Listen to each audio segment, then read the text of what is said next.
minute पर मुंड कुंडौच हाथ कुंडौच बसिकिना कथा होच कौन खाई आसलु रे कौन कुआड़े जाइलु बुलिया किना सभा चली स्पीकर कथा होचंती स्पीकर तांकर बहुत ही डेडिकेटेड वॉइस दौरान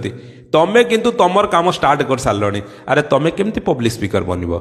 पब्लिक स्पीकर बनवाई हेले फास्ट बेस्ट लिसनर होगापी पड़ो बहुत सुंदर भाव में शुणापी पड़ो से कौन कहते सामना वाला गोटे गोटे वर्ड को पूरा एकदम माइंड रे शुणिकी रखापी पड़ो ध्यान देगी जदि फिल्म देखुच मूवी देखुच ताहले तार प्रत्येक लाइन को मन रख क्लास रे जाऊच टीचर कौन पढ़ाऊँच घरे तुम माँ कौन कहते बापा कौन कहते दुकान रे जाऊच जहाँ सांगे भी कथा होच